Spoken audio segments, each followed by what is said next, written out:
Good morning, Kansas City. Welcome to another edition of KCPS Homeroom. My name is Chris Odam.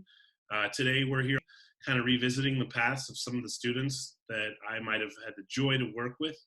And we have a really great example with us here this morning of someone who found her path, I think, in the process of education. So I'm gonna stop talking as soon as possible and make her the one with the microphone. So this is Breonna Walker. She came out of Paseo Academy as a graduate in what year?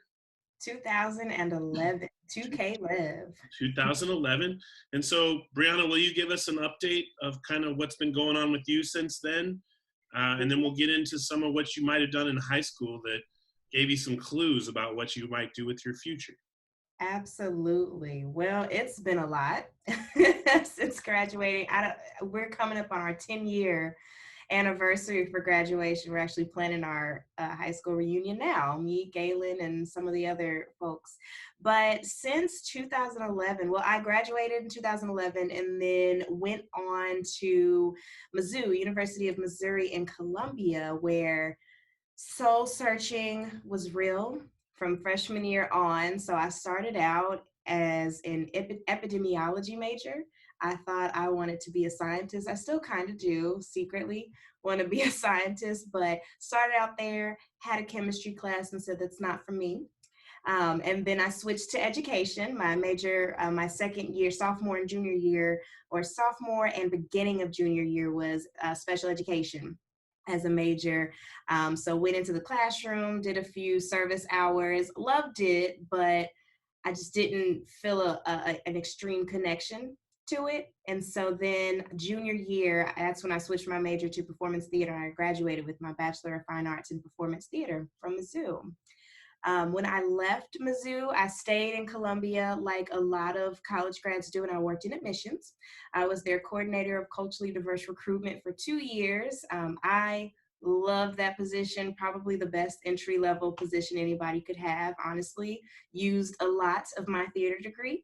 And then just through that time, working with the students on campus and then working with high school seniors and juniors, I traveled up and down I-70 in Kansas City, Missouri public schools and St. Louis public schools. And that time is really when I started to pick up, I think this mentorship thing, this education thing is really what I want to get into, because I realized that the students that I was talking to, it was less about how to get to Mizzou, and it was more about what is college? What is financial aid?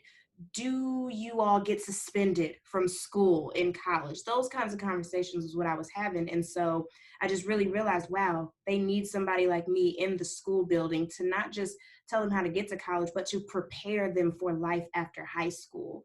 And that's what I saw a huge deficit with. So I stopped working at Mizzou, moved to St. Louis, Missouri, where I worked at a nonprofit called College Bound. And so I had a 15 student cohort of seniors all around the city, and I helped them all get to college. And I was very proud that 95% of them went on to school with having little to no college debt. A lot of them had full ride scholarships to the schools that they were going to. So I was quite proud of them.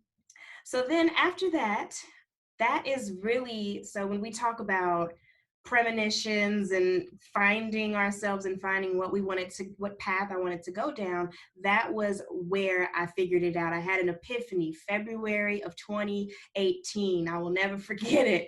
It was a Tuesday and I was working with 4 of my students, and we just started laughing and having a great time. And I said, you know what?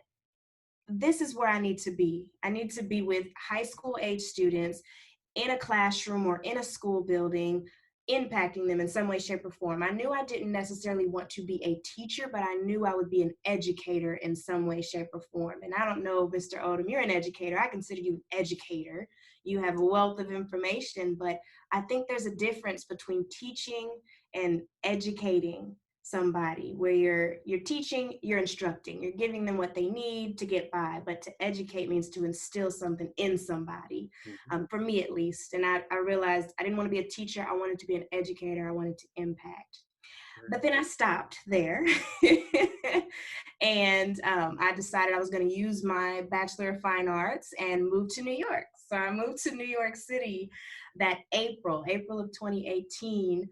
and I was a starving actress. Everything you see in the movies is real when it comes to being hungry, not being able to find a job, paying for the acting programs that I was in while I was there. I studied at Stella Adler Acting Conservatory in New York, and I absolutely loved it. Wanted to stay. I still feel like I have some unfinished business there, but it was just not the right time. Was not the right time at all. I feel like I pressured myself into doing that and pushed myself to something that I wasn't truly ready for. So while I was there, I was contacted by the school that I'm working out now, which is St. Teresa's Academy in Kansas City. We had talked well before that, but they saw a need for me. So while I was in New York, they called me and said, "Hey, we have a position for you and we really want you to come back." So now I am the Director of Equity Outreach and Inclusive Education for St. Teresa's Academy in Kansas City.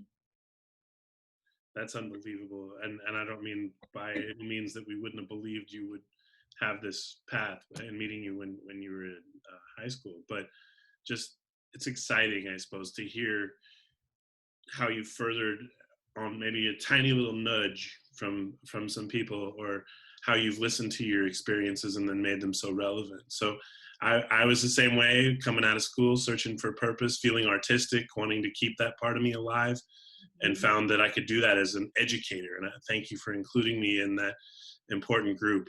It's a Yeah, delineation to make between just teacher and educator. I totally agree, and I'm just filled. Like I'm sitting here. I always tell people you can't choose to have goosebumps. It's a fantastic thing. Like good luck just trying to have them, right? But I've I've just been filled listening to your story. And one reason that I really enjoy doing these is in order to educate, you have to find ways to stay full. And I can tell immediately just talking to you, I mean, you are so full yourself that you have plenty to give. And I think that's just so fantastic. And I'm so honored to have had anything to do with your early days and getting started. Talk a little bit about those early days. Like, I was doing things experimentally as a teacher that I've since learned are kind of good ideas, like giving students voice and putting yeah, people in front of people to hear what they think, and building a community to come listen, or doing a contest like Poetry Out Loud, where people just kind of get into the public speaking arena in a different way and then might realize they love it. Were any of those things for you things that you would recommend to other people, and then why? absolutely. And I want to start off by saying, Mr. Odom, when I was in his senior class for creative writing, at the beginning, we he can attest to this. We were like, nope, we were resistant. We didn't want to do much because we just hadn't been pushed to do the things that Mr. Odom was making us do in that class. Just the types of writing and the amount of writing that we were doing in that class. We weren't pushed like that until that class. And I will never forget, at the beginning of senior year, he made us all sit down and write ourselves a letter. Not just any letter, but we had to detail and put measurable goals in that letter. And I will never forget, in my letter, I wrote, I want to compete in Poetry Out Loud and I want to win. And I don't even think Mr. Odom read those letters. I think he made us seal them and he locked them in a drawer. So I thank him for being confident in that.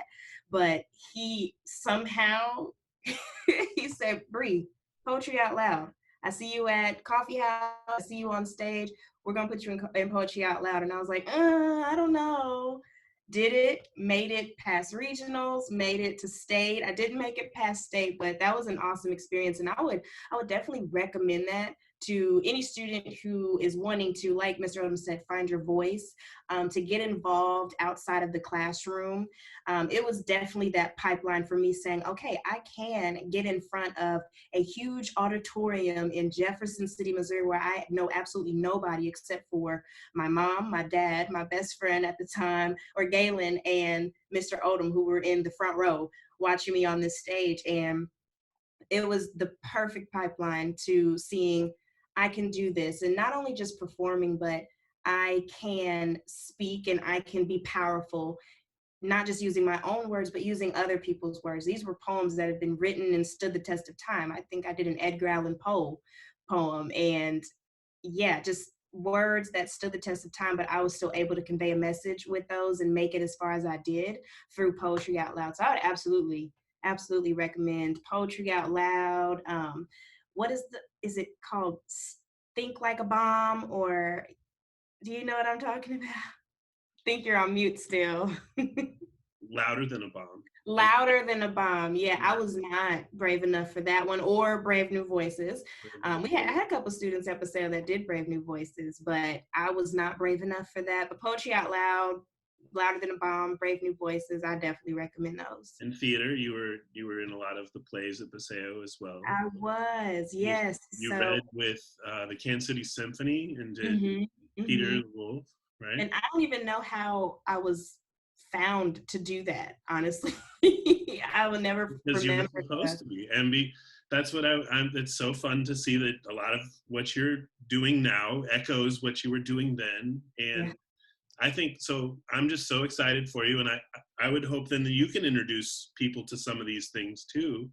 And I know that'd be, bring it from St. Teresa's. Let's compete with somebody in our district. So True. that was always kind of fun. We had a rivalry like with Scion, right Yeah, down the yeah. street, and it was especially important, I think, on those Saturday mornings in the Writers' Place that's now closed, which Is is it?